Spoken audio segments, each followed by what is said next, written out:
A very good morning to all of you students. Today we are going to start our next chapter, chapter 7, Glimpses of India. So students, this chapter, Glimpses of India, consists of 3 parts. A Baker from Goa, written by Lucio Rodriguez. Second is Kurg, which is written by Lokesh Abrol. Third is Tea from Assam, written by Arab Kumar Dutt. So students, the first part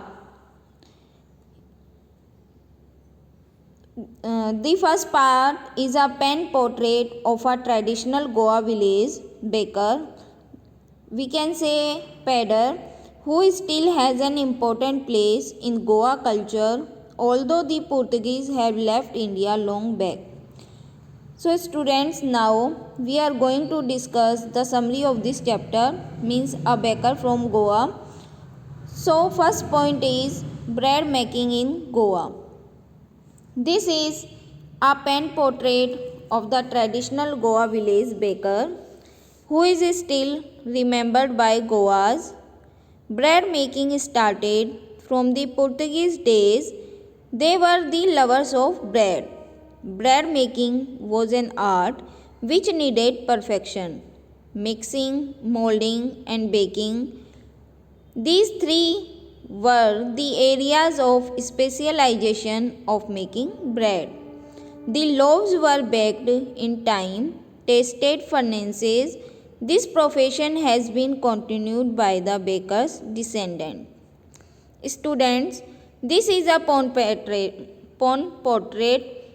यह जो story है यह एक pen portrait है, means चरित्र चित्रण है एक ट्रेडिशनल परंपरागत गोवा विलेज के बेकर का, हु इज़ स्टिल रिमेंबर, जो कि आज भी याद किए जाते हैं गोवा के लोगों के द्वारा. Bread making started from the Portuguese days. जो ब्रेड मेकिंग था वो स्टार्ट हुआ पुर्तगीज दिनों से. दे वर दी लवर्स ऑफ ब्रेड. वो किसे पसंद करते थे? ब्रेड को. Bread making was an art. यह एक आर्ट थी.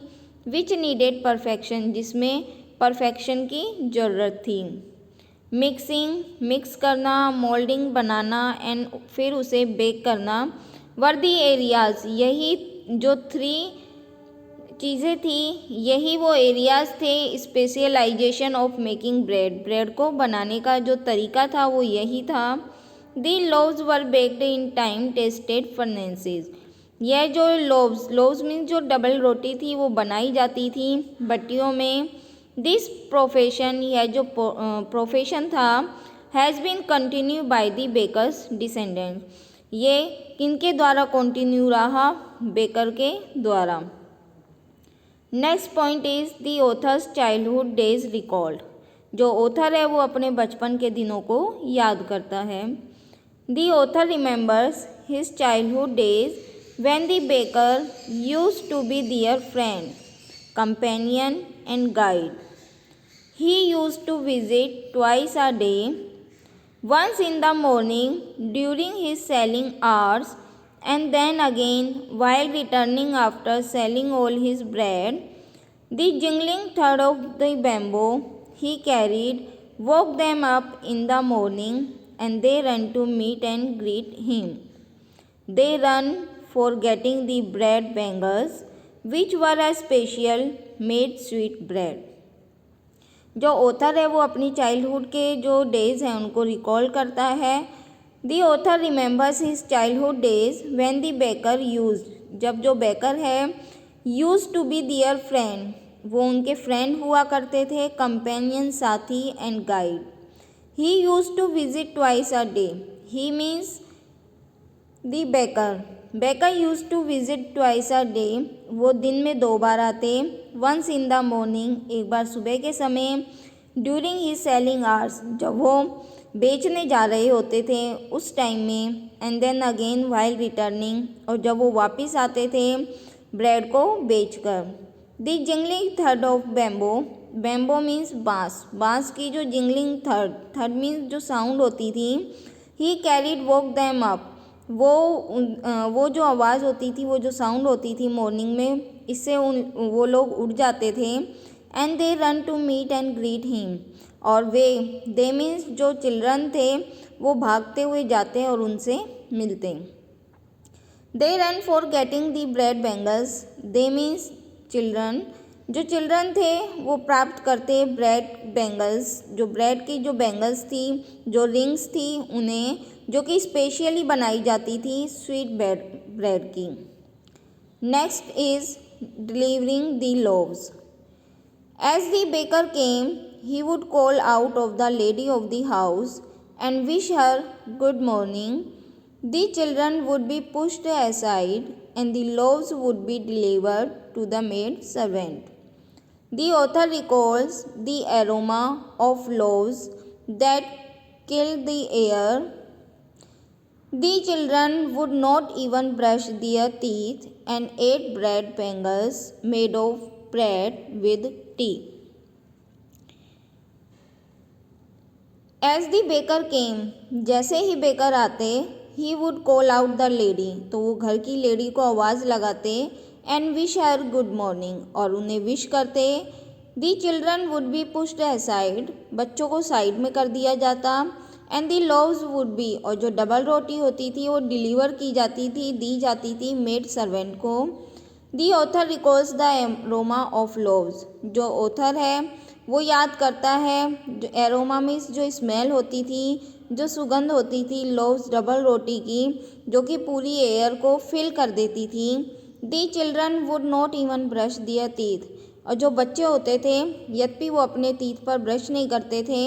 एंड एट ब्रेड बैंगल्स, और ब्रेड की जो रिंग्स होती थी जो कि स्पेशल बनाई जाती थी वो उन्हें टी के साथ में खाते थे। Next is importance of bread in traditional ceremonies, कि इम्पोर्टेंस क्या थी ब्रेड की इन ट्रेडिशनल सेरेमनीज में। The various kind of bread were very important for all occasions. No marriage was complete until and unless the traditional bowl was served. The lady of the house on the occasion of her daughter's engagement would prepare sandwiches and bolinhas would be prepared for Christmas and other festivals. Bol and bolinhas are the varieties of bread. The various kind of bread, different तरीके के जो bread होते थे बहुत ज़्यादा important होते थे हर occasions पर। नो मैरिज, कोई भी मैरिज कंप्लीट नहीं होती थी जब तक कि जो ट्रेडिशनल जो बोल होती थी वो सर्व नहीं की ली जाती थी। बोल means a varieties of bread. The lady of the house on the occasion of her daughter's engagement, जो लेडी होती थी हाउस की वो अपनी डॉटर्स के एंगेजमेंट पर वुड प्रिपेयर सैंडविचेस को प्रिपेयर करती थी। And bolinhas, bolinhas is also a variety of bread would be prepared for Christmas, और क्रिसमस पर क्या प्रिपेयर किया जाता था बोलिनहास, एंड अदर फेस्टिवल्स पर। Bol and bolinhas are the varieties of bread.